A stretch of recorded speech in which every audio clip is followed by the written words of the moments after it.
हम आपको बताएंगे कि प्रार्थना पत्र यानी इसी प्रकार से कुछ पत्र जो है एग्जाम में पूछता है तो उसको कैसे लिखना है। ये जो है बचपन से 55 मतलब क्लास 9, 10, 5, 6, 7 सब के लिए इम्पोर्टेंट है ना।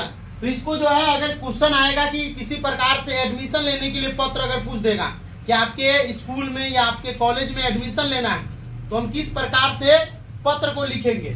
सबसे पहले अगर आप परीक्षा भवन से लिख रहे हैं तो परीक्षा भवन लिख दीजिएगा। उसके बाद यहाँ पर क्या करिएगा, सेवा में लिख दीजिएगा। ठीक है, प्रधानाचार्य महोदय, यहाँ जो देख रहे एसटी पब्लिक स्कूल मुंबई है, यहाँ पर आप अपने स्कूल का नाम लिखिएगा।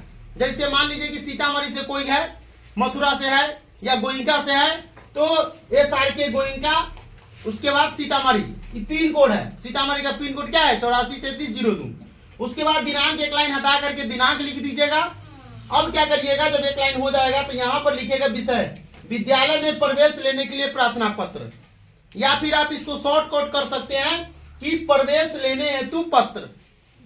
ठीक है, या प्रवेश के संबंध में।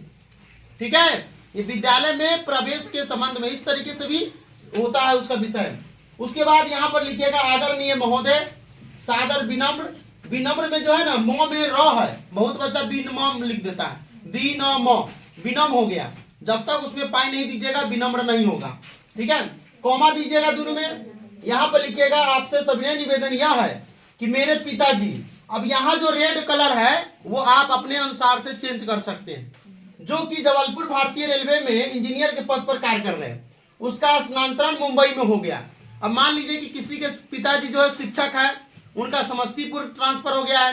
किसी के पिताजी का इस बार जो है बीपीएससी में सिलेक्शन हुआ है, उनका ट्रांसफर जो है मोतिहारी हो गया है, छपरा, सिवान या कहीं पर भी हो गया है। तो वो लिखेगा कि मेरे पिताजी एक शिक्षक है जिनका स्थानांतरण जो है दूसरे जगह हो गया है, या फिर उधर के बच्चा है जिसका स्थानांतरण जो है सीतामढ़ी हो गया है। ठीक है, तो आप लिख सकते हैं।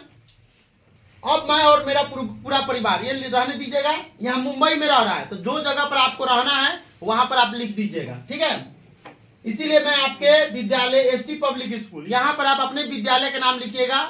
अगर आपके विद्यालय का नाम मथुरा है तो मथुरा लिखिएगा।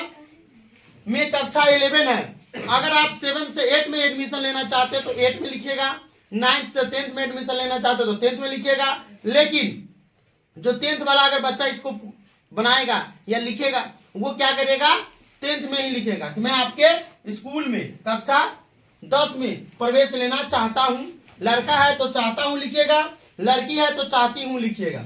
उसके बाद यहां पर देखिए, महोदय आपसे अनुरोध है कि मुझे अपने विद्यालय में प्रवेश लेने के लिए अनुमति प्रदान करें।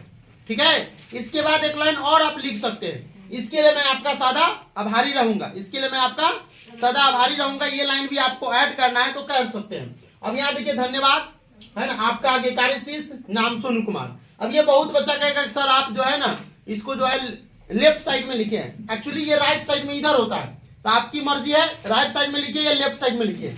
लेकिन बहुत सारी किताब में हम देखे हैं कि अगर आप इसको लेफ्ट साइड में भी लिख देते हैं तो किसी प्रकार का कोई दिक्कत भी नहीं होने वाला है, या राइट साइड में लिखिए, आपकी मर्जी है ना। लेकिन बहुत जमाने से चलते ये आ रहा है कि इधर से लिखता है, तो कोशिश करिएगा कि आप इधर से लिखे।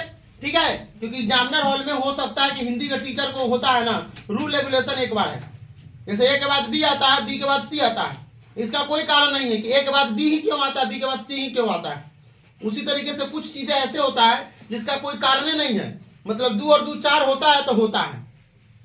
ठीक है, तो आज जो ये वीडियो था उस वीडियो में हम आपको पत्र पढ़ाए हैं। तो अगर ये वीडियो आपको अच्छा लगा तो वीडियो को लाइक करें, चैनल पर नए चैनल को सब्सक्राइब करें।